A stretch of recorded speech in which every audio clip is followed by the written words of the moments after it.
Donc, bienvenue à cet autre cours de B35 Hypermedia 2. Aujourd'hui, on commence à tomber dans les mécaniques qui sont vraiment propres à React, qui considèrent les components et les props.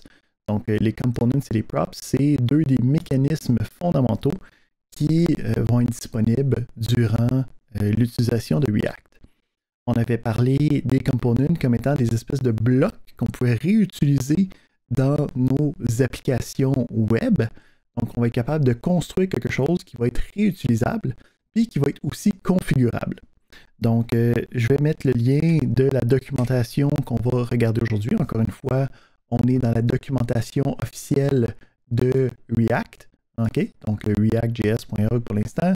Puis si on va dans la documentation, on est dans les main concepts. La semaine passée, on avait passé à travers les 3 premiers points. On est rendu au 4e point, les components and props. Ça va bien? Donc, juste un petit retour. Là, ici, j'ai déjà tout refait l'application de base. Donc, j'ai créé un projet avec le Create React App. En ce moment, j'utilise WebStorm. Puis, j'ai déjà l'application qui existe dans mon browser ici. Donc, si on se souvient, on avait vu que comment est-ce que ça fonctionne, les bases de React. Hein? On a un fichier index.html, hein, c'est ça qui est fourni à la page.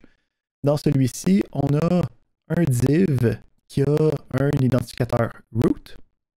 On avait vu que quand on travaille avec React, le principe fondamental, c'est qu'on avait la fonction React-DOM render, hein, qui va faire afficher notre application React dans le div qui s'appelle root. Puis à partir de là, on avait quelque chose qui s'appelait l'app qu'on avait ici importé. Puis si on regarde dans le app.js, on avait cette partie-là ici. Donc on va plus comprendre aujourd'hui comment est-ce que ça fait pour fonctionner cet élément-là. Mais on pouvait voir qu'en ce moment, dans l'élément de base, donc j'avais parti le npm start, ça a rouvert ça ici, puis en ce moment, dans l'environnement de développement, si je fais une modification quelconque et je sauvegarde, on peut voir que ça a une répercussion immédiate. Donc, on va être capable de faire des tests et de regarder facilement qu'est-ce qui se passe. Donc, quand on travaille dans des applications de React, on avait vu la semaine passée qu'on peut être très petit en code, hein, mais quand tu fais le Create React App, ça te crée une infrastructure de base. Puis l'infrastructure de base avec le index.html, avec le index.js, habituellement, on ne peut pas y toucher. Et que nous, ce qu'on va faire, c'est que vraiment, on va commencer à travailler à l'intérieur du app.js. Puis c'est là que nous, on va commencer à écrire des choses. Fait que quand je vais vouloir tester, je vais commencer à écrire à l'intérieur de ça ici. OK?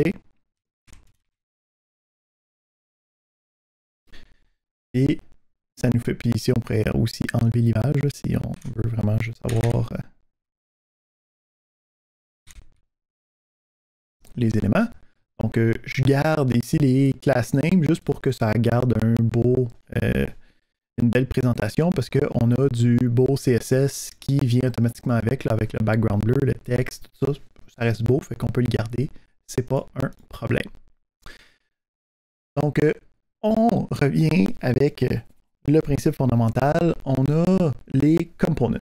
Donc, quand on veut construire une interface, on va vouloir déconstruire en fait l'interface en différents components, en composantes qui sont réutilisables. Fait que si, mettons, je m'en vais sur un site quelconque, okay, qui est un site de nouvelles technologiques, là, je peux voir ici que, bon, j'ai un en-tête au-dessus de l'en-tête. Puis après ça, c'est un site de nouvelles, un site d'agrégation de nouvelles. Là. Fait qu'on peut voir qu'il y a tout le temps un chiffre, une petite flèche, le titre, OK, puis après ça, des informations. OK, tu peux penser aussi, mettons, à ton feed Facebook, sur Instagram. Tous ces éléments-là, c'est tout le temps le même principe où il y a souvent des éléments qui sont réutilisables. Hein? Donc, quand j'ai une nouvelle, c'est tout le temps ce format-là ici qui est disponible. C'est tout le temps ces éléments-là qui sont, OK, réutilisés un après l'autre. Fait que le principe du component, ça va être de représenter les différents éléments d'une manière réutilisable et configurable. Fait qu'ici, on pourrait avoir un component qui serait un news ou un post, okay, où c'est qu'on aurait comme configuration le petit numéro, le titre, l'adresse, puis le pointage, puis les différents nombres de commentaires. Puis lui, avec ça, il va automatiquement générer les requis, le JSX qui devient du HTML, qui va présenter nos différents éléments. Puis après ça, on peut en créer plusieurs, puis réutiliser sans avoir à réécrire à chaque fois toutes les composantes qu'on a besoin à l'intérieur de notre programme. Donc, le principe de component, ça va être pour réutiliser des choses et pour que ce soit configurable. Qu'est-ce qu'on peut faire? Qu'est-ce que ça prend un component en React?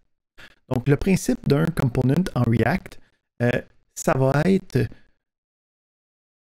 quelque chose qui retourne du JSX. Donc, si on se souvient du JSX, qu'est-ce que c'est? C'est en fait quand on essaie d'écrire du HTML directement à l'intérieur de notre JavaScript.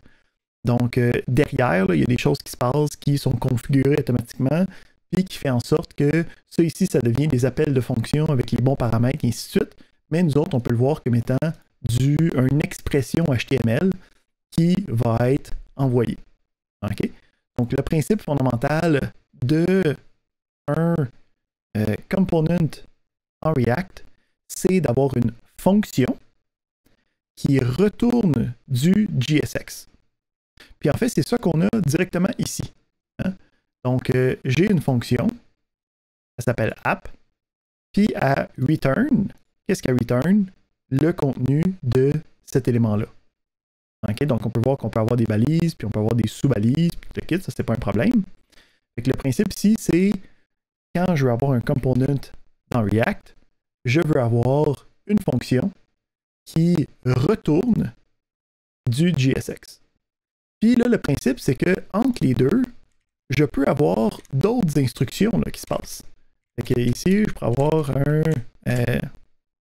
une variable que je décide de multiplier par 2, hein? Pas de problème. Puis à partir de là, il faudrait que je la multiplie comme il faut. Donc, pas de problème. Puis une fois qu'on a cet élément-là, on peut commencer à l'insérer dans le return. Hein, on avait vu que quand je veux avoir un élément qui va être évalué, hein, si je mets X tout seul, ça ne fera pas grand-chose, hein, parce que ça considère ça comme étant le texte X. Si je veux que ça soit évalué, il faut que j'entoure ça d'accolades. Donc, avec des accolades, qu'est-ce qui arrive? Il va évaluer le contenu de ça comme si c'était du JavaScript. Donc, il va prendre le X, hein, qui était rendu à 10, rendu là, puis c'est ça qu'il va afficher. Donc, un component en React, c'est une fonction qui retourne du JSX, mais c'est pas obligé de le retourner tout de suite. Il est capable de faire d'autres opérations, d'autres actions pour faire le travail qu'il a besoin de faire. Et ça, c'est comment est-ce que je construis un composant avec du JSX. Ici, on a un petit exemple. OK. On va juste le faire avec rien d'autre. Écrit, merci.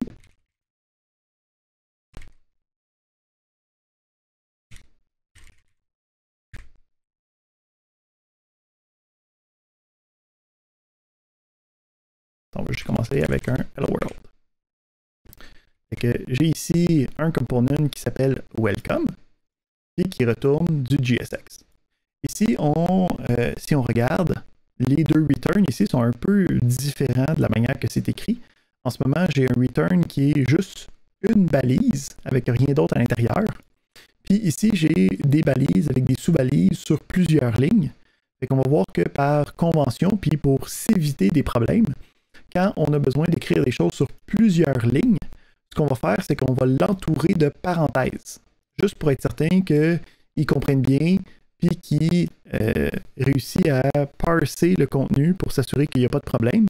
Puis si, admettons, je fais une erreur dans mon HTML, il va être mieux capable de déceler l'erreur avec les parenthèses. Donc, dès qu'on est sur plusieurs lignes, on veut avoir des parenthèses autour de notre return pour être capable de mieux déceler les différentes erreurs. Et si on se souvient à notre cours de JavaScript, hein, c'est une des lacunes de JavaScript. Quand on veut détecter des erreurs, ça nous laisse passer pas mal de choses. Fait que là, ici, on a notre welcome, puis j'aimerais ça l'utiliser quelque part, le welcome. Fait que le principe, c'est, bon, je suis dans mon programme, j'ai mon code. Si je veux utiliser le component que j'ai déjà prédéfini, ce que je peux faire, c'est que je vais le présenter comme étant une balise. Et en étant une balise, on a le welcome qui est maintenant disponible. Donc, qu'est-ce qui se passe? J'ai l'app, OK? À l'intérieur, j'ai l'appel du component welcome. Le component welcome, lui, retourne le H1 avec Hello World marqué à l'intérieur. C'est ça qui est affiché ici. Puis en fait, c'est ça qui se passe dans notre index.js. Donc si on regarde ici, si on fait fi de ces lignes-là, qui ne pourraient pas être là, mais en ce moment, ça nous aide parce que ça rajoute des fonctionnalités de test automatiques pour détecter des erreurs. Fait qu'on le laisse là. Mais il pourrait juste avoir le app tout seul. Hein, c'est exactement le même mécanisme qu'on vient tout juste de faire. Donc ici, j'ai fait le welcome. Puis le app qui était là, s'il est invoqué comme étant un component dans notre fonction render. Donc le app fonctionne de la même manière que n'importe quel autre component. C'est juste que par convention, hein, donc tout le monde fait ça comme ça avec, quand tu utilises Create React App, on va toujours travailler avec un premier component qui s'appelle app. Puis après ça, on peut travailler à l'intérieur avec tout ce qu'on a besoin. Deuxième chose qui est intéressante, c'est si j'en ai besoin de plusieurs fois cette affaire-là, je peux facilement juste le répéter. Donc, j'ai ici deux appels de welcome, notre component qui s'appelle welcome, puis on peut voir que ça le répète, okay, sans problème. J'ai pas eu besoin de recopier le texte. Okay, là, ici, bon, c'est pas beaucoup un copier-coller d'un H1 avec Hello World, là, mais si on peut penser à plusieurs dizaines de lignes avec plein de classes à l'intérieur, on voit ici qu'on commence à nous aider dans le principe de répétition de code. Hein? Fait que deuxième partie du component, c'est le principe de je peux utiliser le component avec un appel comme si c'était une balise. Okay? Donc là, ici, je la ferme immédiatement là, parce qu'habituellement, il n'y a pas rien entre les deux. Donc, la majorité du temps, c'est comme ça qu'on va utiliser les components qu'on a besoin à l'intérieur de React. Ici, quelque chose que vous allez voir si vous regardez peut-être d'autres tutoriels ou d'autres documentations, il y a deux manières de construire des components dans React. Il y a une manière moderne, la manière qui est préconisée, la manière qu'on va faire durant toute la session pour nous, qui est les function components. Okay, donc, c'est qu'est-ce qu'on vient tout juste d'écrire. Puis, il existe une deuxième méthode qui utilise des classes à la place. Donc, les classes, c'est qu'est-ce qui a été utilisé au début de React, mais c'est plus de mise, c'est plus qu'est-ce qui est à jour. Donc, on va éviter ces genres d'affaires-là, mais si vous voyez une classe okay, qui extend la classe React.component, capotez pas, c'est correct que ça marche quand même, là. C'est juste que nous, on n'ira pas dans cette direction-là. C'est du passé. Que, habituellement, ce que vous allez voir, c'est ce qu'on appelle des function components. Hein? Donc, parce que ça vient d'une fonction, c'est un component qui est basé sur une fonction, c'est un function component. Excellent. Donc, ça, c'est le principe de base du component. Ensuite, on a le principe de props. Donc, le principe de props, c'est pour aller chercher la deuxième partie importante du component. Donc, on a dit que le component, ça nous permettait de le répéter plusieurs fois sans avoir à réécrire le code. Hein? Goal accomplished, on a réussi, on est capable de faire plusieurs welcome. Mais la deuxième force des components, c'est d'être capable de les configurer. Donc, ici, ce qu'on veut être capable de faire, c'est avoir, mettons, à la place de world, on voudrait avoir okay, le nom de quelqu'un. Fait que je veux que ça soit capable de marquer Hugo, comme c'est capable de marquer Marie, comme c'est capable de marquer Abed ou n'importe quoi. Okay? Fait que dépendamment du nom, de qui c'est que je veux dire allô, je veux que ça utilise ce nom-là dans mon message de welcome. Fait que là, j'ai besoin d'avoir quelque chose qui va être variable. Hein? Donc, je vais avoir besoin de quelque chose qui va être évaluer quand je vais être rendu à cet élément-là. Fait que le principe, quand on veut évaluer quelque chose, la première chose requise, c'est que ça soit entre accolades. Hein? Donc, on avait dit que ici, je pourrais avoir ici le name, puis là, si je marque Hugo, puis ici, je commence à utiliser name, on peut voir que ça fonctionne, puis si je change le name, ça change aussi. OK? Donc, on peut voir qu'on peut utiliser une variable à l'intérieur. Ça, c'est le principe juste des accolades. Ça fait partie du JSX. C'est quelque chose qu'on a vu. Mais là, il faudrait être capable de le passer à travers les informations des paramètres. Puis là, ici, c'est une des premières contraintes, okay, qui va aller à l'encontre de comme nos connaissances de base de l'informatique. Quand on travaille avec des components de React, quand on travaille avec les function components de React, j'ai juste le droit d'avoir un paramètre d'entrée. Okay? Puis ce paramètre d'entrée-là, c'est les propriétés du paramètre. C'est la configuration du paramètre. Fait que, qu'est-ce qu'on va faire? C'est qu'on va l'appeler props. Okay? Donc, par convention, vous allez voir, c'est ça, 100% du temps, on l'appelle props. C'est juste un paramètre, c'est le premier paramètre qui est obligatoire quand on veut avoir des configurations. J'ai une question de Andrew.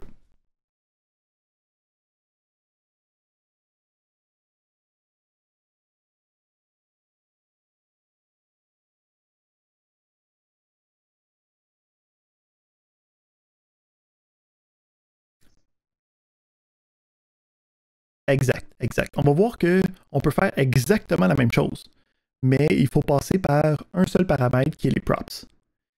Pourquoi est-ce que c'est comme ça? C'est que derrière, la librairie elle-même a beaucoup d'optimisation pour être capable de s'assurer que ça ne répète pas les différentes fonctionnalités, que ça ne rafraîchit pas la page pour rien, que ça n'utilise pas des ressources pour rien. Fait que pour utiliser toutes ces fonctionnalités-là, il faut s'accrocher aux différentes techniques de la librairie. Okay? Fait que pour que lui, ça reconnaisse ça comme étant des function components, on est obligé d'utiliser le props. Pourquoi est-ce qu'on est obligé d'utiliser le props? C'est qu'en fait, quand on veut envoyer de l'information, hein, quand je veux utiliser ce component-là, c'est pas un appel de fonction que je fais ici. Hein, c'est l'utilisation d'une balise à l'intérieur du JSX qui, lui, derrière, va commencer à utiliser les fonctions et les appels correctement. Comment est-ce que je fais pour envoyer de l'information pour que ça soit utilisé à l'intérieur de mon component? En passant, je ne sais pas si ça répondait à ta question, Andrew. Excellent. Donc, on est à notre questionnement de, OK, ben si je faut que j'utilise des props, OK, whatever, comment je fais aussi pour envoyer l'information? Donc là, ici, on va utiliser les propriétés des balises, hein, comme si c'était n'importe quoi d'autre. Donc, si je veux envoyer quelque chose qui s'appelle le nom, ben, je vais utiliser le nom d'une propriété égale avec une information quelconque que je vais envoyer.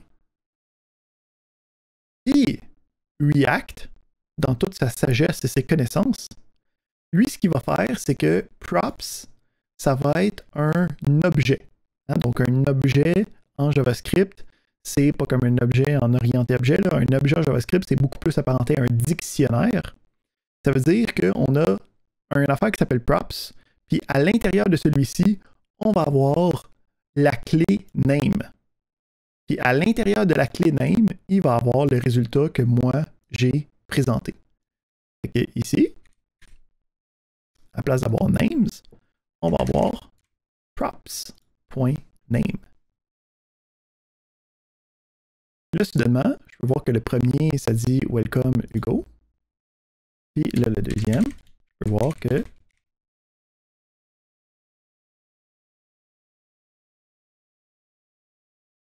et j'ai maintenant une configuration ici, en passant name, c'est moi qui ai décidé que je l'appelais de même. Là, hein?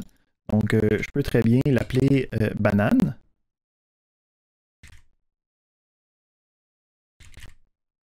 Enfin, un refactor, là, mais en tout cas. Puis, ça ne change rien, là. OK? Donc, Donc, si je change le texte, OK, un double point d'exclamation, on voit ici que ça marche quand même avec banane.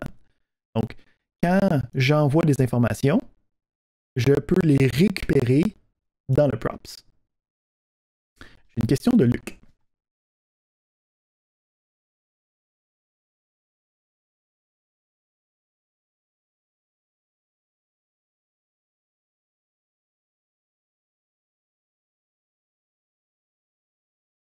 Exact.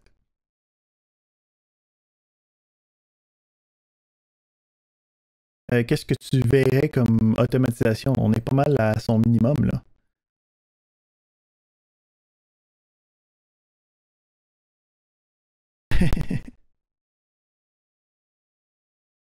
Ce que je veux dire, on est dans des IDE, tu sais, c'est... Ouais, c'est ça. Parce que, mettons que je regarde, ça prend combien de temps de taper ça, là, OK? Je vais écrire quelque chose d'autre avec Luc. Fait que je commence, je tape avec un W majuscule, well, OK, parfait. Je fais name, il est déjà reconnu, puis là, je peux marquer Luc. Je trouve que c'est assez rapide, là. Ici, on n'est pas limité à un seul props. OK? Donc, on peut avoir un deuxième props. Puis, si on l'envoie,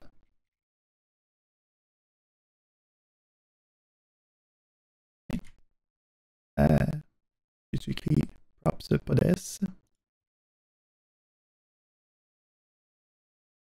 On peut voir ici que si j'ai besoin d'envoyer plusieurs informations, on peut juste avoir plusieurs propriétés comme n'importe quelle autre balise, okay, qu'on utilisera en HTML normalement. Là, si on revient aussi, oui, j'ai une question de Jérémy.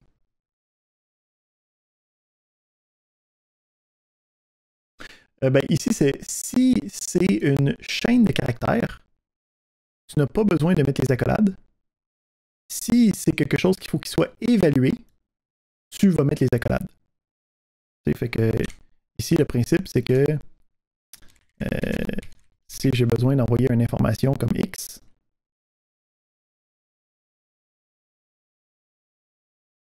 OK, donc ici, j'ai une variable. Hein? J'envoie le contenu de la variable. Quand j'envoie le contenu de quelque chose, il faut que ça soit en accolade. Mais comme si c'est une chaîne de caractères, que ce soit la chaîne de caractères directement ou que ce soit la chaîne de caractères qui est évaluée comme étant une chaîne de caractères qui est elle-même, ça ne fait pas de différence.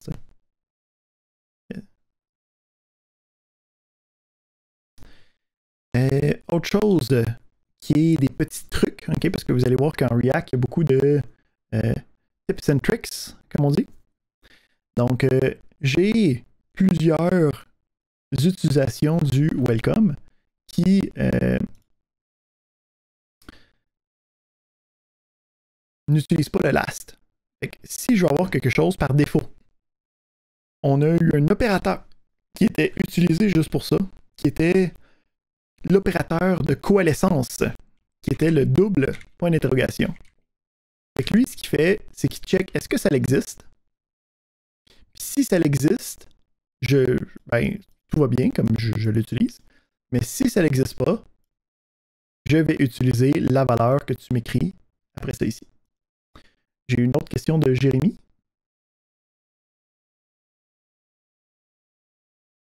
Ah, excellent. Je vais te laisser baisser. Excellent. Parfait. Fait qu'ici, on a la prémisse de base, OK, des components dans React. Donc, on est capable de avoir un component. Le component utilise des props.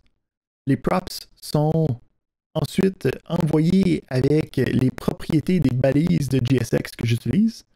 Et pour les récupérer, il faut que j'utilise le nom props de notre paramètre initial, point le nom de la propriété que j'ai utilisée. Parfait.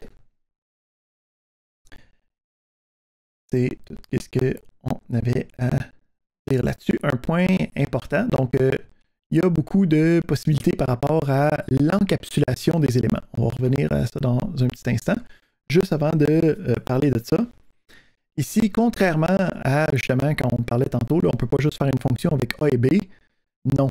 OK? Parce que le principe, c'est que les components sont gérés dans un cycle de vie à l'intérieur de l'application. Puis, il faut que quand tu envoies quelque chose, ça soit en lecture seule, okay? Ce qu'on appelle des fonctions pures. Là. Donc, ça ne va pas changer à travers le temps, à moins que le paramètre d'entrée change à un moment donné. Donc, on va revoir ça quand on va voir les états puis les cycles de vie dans les prochains cours. Mais le principe, c'est que quand on travaille avec le Function Components, avec les props seulement, j'ai pas le droit de faire en sorte que ça change une fois que je l'ai affiché. Je pourrais après ça changer le contenu, puis après ça, là, ça le fait changer, puis ça en fait afficher un nouveau, mais ça n'a pas le droit d'être modifié à l'intérieur même de cette patente-là, d'envoyer des références ou des choses comme ça. C'est pas des choses qu'on peut faire. Fait que ça envoie l'information est utilisée, puis construit l'affichage. C'est ça qui est affiché. C'est ça qu'il faut comprendre avec nos amis, les props. Quand on veut encapsuler mieux nos affaires, donc on peut voir ici, si on étudie un petit peu qu'est-ce qu'on a déjà, on a l'utilisation du app, mais le app n'est pas décrit dans ce fichier-là. Donc, si je regarde, j'ai le app qui est ici, puis je l'importe de quelque part d'autre. On importe ici le app. Ici, on peut voir quand je double-clique, ça me dit lequel c'est rassocié. Puis, ce nom-là, je l'importe de ce fichier-là. On va regarder comment déconstruire les components en différents fichiers. Ici, ce qu'on voudrait faire, c'est prendre notre welcome et être capable de l'avoir dans un autre fichier à part. Parce que ce qu'on va vouloir faire dans nos conventions d'écriture, c'est de limiter un fichier à un component. Pour être capable de s'y retrouver facilement, pour être capable que ce soit hautement réutilisable, on essaye d'extraire ça, pour être capable de l'utiliser à d'autres places. Fait que ce qu'on va vouloir faire, c'est créer un nouveau fichier qui va avoir le nom de notre component pour ne pas se perdre. Donc, welcome.js.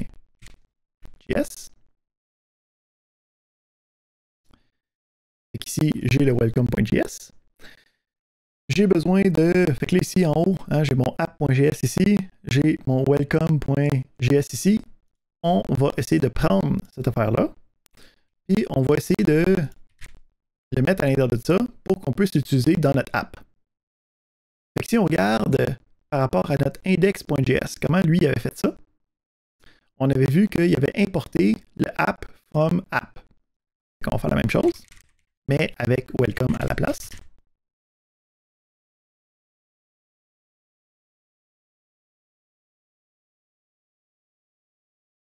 Okay. Et là, si on essaye ça, on voit ici que ça ne fonctionne pas. Parce qu'il manque une dernière affaire. Si on regarde, en fait, dans le app.js, il y a une ligne importante qui s'est cachée. Si on descend, oh! On a une ligne qui est une ligne d'exportation. Donc, la manière de configurer des modules en JavaScript est assez loufoque parce que c'est quelque chose qui est venu très très tard dans la vie du langage. Et quand on importe quelque chose, c'est pas comme importer un fichier .h en C++ ou importer une classe en Java. C'est beaucoup plus localisé. Et quand j'essaie d'importer d'un fichier, ça va importer ce que le fichier a expressément exporté. Donc, pour être capable d'importer quelque chose d'un fichier, il faut que j'aille dans le fichier et que je dise « Voici ce que tu vas exporter » si on te demande de importer quelque part d'autre. Fait que le principe, si on vient là-dessus, c'est j'ai mon welcome ici qui va chercher dans le fichier welcome.js. En passant, dans les importations, on n'a pas besoin d'écrire l'extension quand c'est .js. Encore une fois, des raccourcis, mais qu'il faut comme savoir. Donc, ça va chercher le fichier welcome.js. Puis ça va prendre qu'est-ce que tu exportes, puis ça l'appelle welcome. Mais là, ici, on n'exporte rien. Fait que ça fait en sorte qu'il n'est pas capable de l'utiliser. Puis on regarde l'erreur, là. Oh, welcome does not contain a default import. Problématique. Fait que pour régler la situation, il faut faire la même chose en fait qui existe dans notre app.js. Donc il faut utiliser la commande export default. Puis il faut donner qu'est-ce que j'exporte. Donc ici, c'est la fonction welcome qui est en fait notre function components.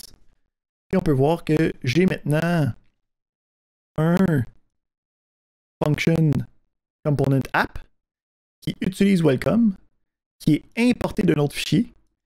Puis dans cet autre fichier-là, ça dit va chercher la fonction welcome, c'est ça que tu vas exporter. La fonction welcome, c'est quoi?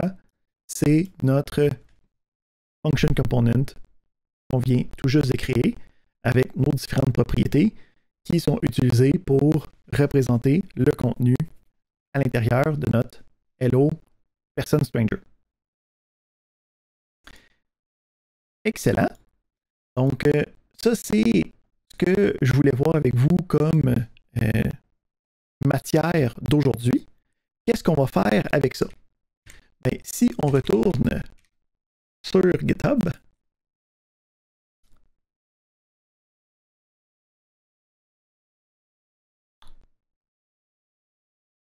on s'en va ici. J'en ai fait un pour moi.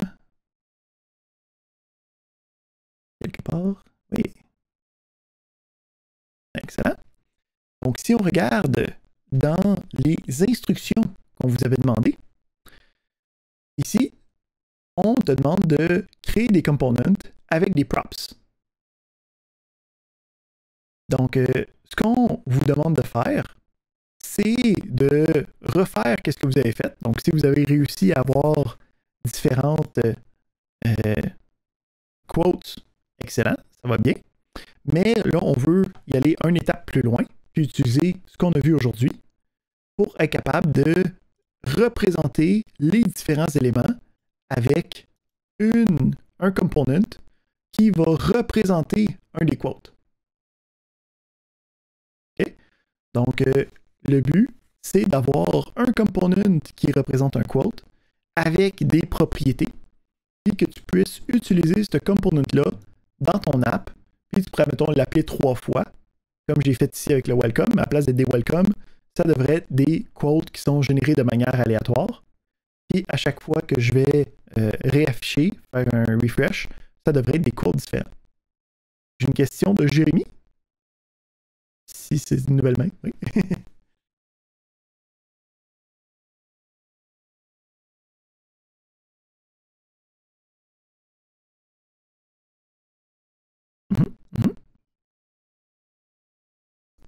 Oui. Oui, et on va voir, puis on va le voir un petit peu plus tard, là, quand on va commencer à utiliser d'autres fonctionnalités, puis qu'on va le voir en action. Là. Habituellement, c'est là que j'attends. Je vous offload ça à travers la session. Mais oui, il y a des manières d'avoir plusieurs éléments qui sont exportés, puis de pouvoir aller sélectionner juste l'élément que tu veux dans la liste des choses qui sont exportées. Ici, là, c'est un export spécial, hein, qui est le export default. En gros, c'est de dire, si tu demandes juste une importation générale, voici ce que tu vas aller chercher. Mais il y a des manières d'exporter, pas de faute, puis de dire qu'on a un paquet de choses qui est exporté à l'intérieur. J'ai une autre question de Kamel. Et bonjour. Mm -hmm. Mm -hmm. Mm -hmm.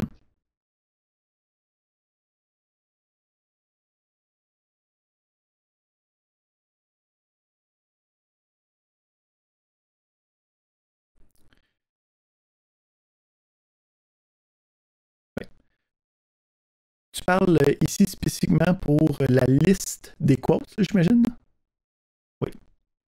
C'est normal. Parce qu'effectivement, comme, ça a marché quand même, sûrement, quand tu l'as comme fait rouler. Là, hein? C'est juste dans... C'est ça. Exact. Ouais. En jaune, en fait. Un warning. Ici, qu'est-ce qui se passe? C'est que quand tu as une erreur à l'intérieur de ton code ici, c'est pas l'engin d'exécution qui détecte l'erreur. C'est un engin d'analyse qu'on appelle habituellement un linter qui n'est pas capable de faire l'exécution complète. Donc, c'est une approximation de qu'est-ce qui est supposé arriver. C'est de là qu'il va essayer de prendre ces informations. Fait que lui, il est juste pas capable d'aller assez profond dans le fichier JSON pour être capable de le faire. Donc, c'est pour ça que l'analyseur, le linter, n'est pas capable de te donner quelque chose que tu peux utiliser dans l'IDE, hein, parce que c'est tout le temps des approximations. Donc, c'est pour ça aussi qu'il te donne juste un warning, parce qu'il n'est pas sûr que c'est pas bon. Donc, des warnings, ça porte bien son nom, c'est fais attention, ça sonne un peu bizarre, mais ça se peut que ça soit correct. Hein? C'est ça qui se passe ici, puisqu'il n'a juste pas été capable d'aller analyser le fichier au complet. Est-ce que ça répond à ta question? Ou il y a des choses pas claires dans ce que j'ai dit?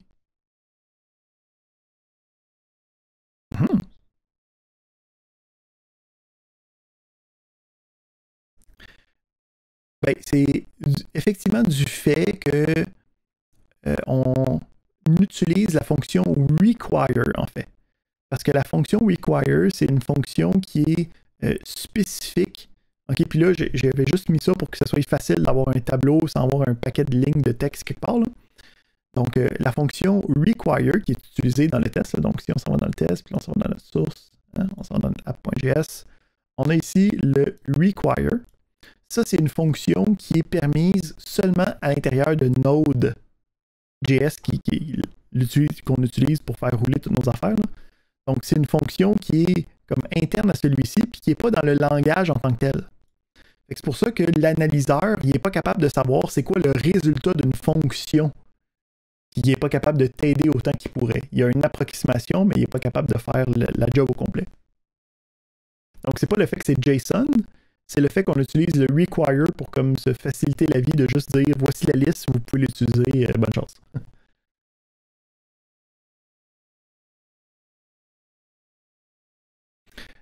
Ouais, ben c'est ça. C'est exactement ça. Ça ici, c'est une ligne qui marche à l'exécution. Fait que c'est pour ça que j'ai été dans cette direction-là. Excellent. Super. Donc, le principe d'aujourd'hui, c'est avant le prochain cours de demain, je veux être capable d'aller regarder tous vos différents repos sur GitHub, puis être capable de voir la modification à l'intérieur de votre programme.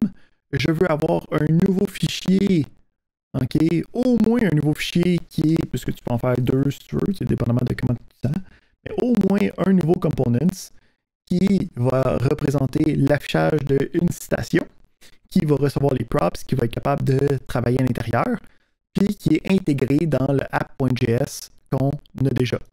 OK? Donc, le principe, c'est la fin aujourd'hui de la période magistrale. On a une autre question de Jérémy avant de...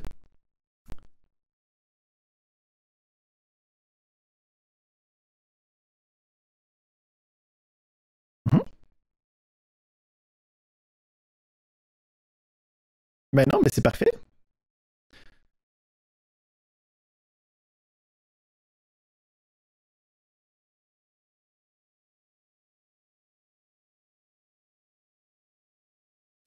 Fait que là, ici, c'est à ta discrétion. Hein?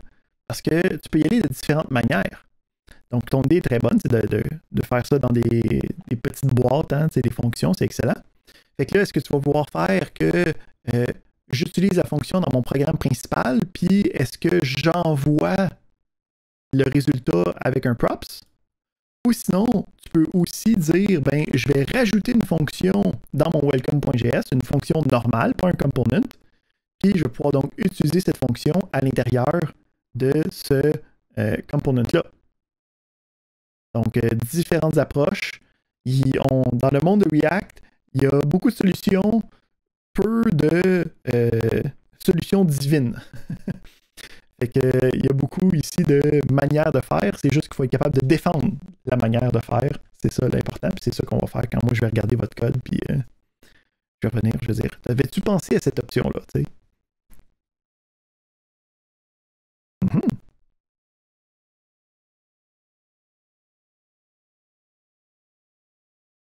mhm,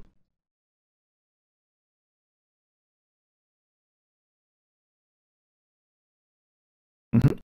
C'est...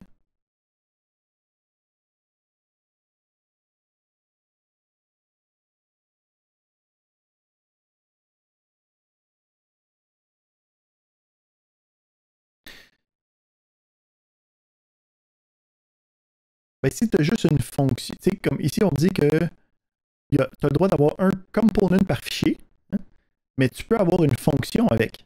Normal. Tu sais, si j'ai besoin de trouver quelque chose qui trouve des sommes, là, tu sais, là, je peux très bien avoir quelque chose ici qui retourne ça. Puis à partir de là, quand on a cet élément-là, j'ai marqué fonction en français. Puis à partir de là, je peux commencer à dire, ben moi, je vais utiliser le résultat de props.ouge. OK, puis je vais utiliser ça dans ma somme. Puis 10. Parce que ça me tente là ici. Là. Fait que si j'utilise une fonction, j'y envoie des informations, puis je peux réutiliser la fonction à l'intérieur. Tu sais. Fait que quand tu as une fonction, tu n'es pas obligé de l'avoir dans un autre fichier, tu peux l'intégrer, mais avec comme le component qui a rapport. Donc là, la question, c'est si tu as une fonction qui fait des choses aléatoires, une fonction qui trouve la citation, une fonction qui trouve l'auteur, est-ce que ça a le rapport dans ton app principal ou ça a le rapport dans ton component de citation? Là, la réponse à cette question te dit où c'est que tu vas aller l'écrire.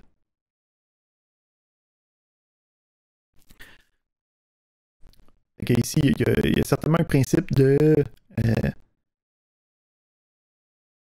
je vous laisse vous tirer dans le pied au besoin pour après ça, moi, regarder votre code puis partir des discussions avec vous sur comme c'est quoi les meilleures pratiques, comme est-ce que ça fait du sens, qu'est-ce que tu es en train d'écrire. Donc un peu de conception ici là, qui va venir avec ça. Excellent. Oui. Ben, vous allez voir que j'enseigne d'une manière qui vous questionne. Fait que je ne vais pas vous dire ça n'a pas d'allure. Je vais dire pourquoi est-ce que tu as fait ça comme ça. Puis je vais te poser des questions jusqu'à temps que tu te rendes compte que ça n'a pas d'allure. Fait que je vous donne pas la réponse, c'est que plus vous avez des choses à rattraper, plus on se pose des questions pour qu'on rattrape. Fait que ici, le méta de la question, c'est faites pas de la merde en disant que c'est correct, Hugo, ils vont me ramasser. Non, non, non. Si vous faites de la merde, vous allez encore travailler encore plus. C'est bon. Parfait. Fait que ça fait le tour de qu'est-ce que je voulais voir avec vous aujourd'hui.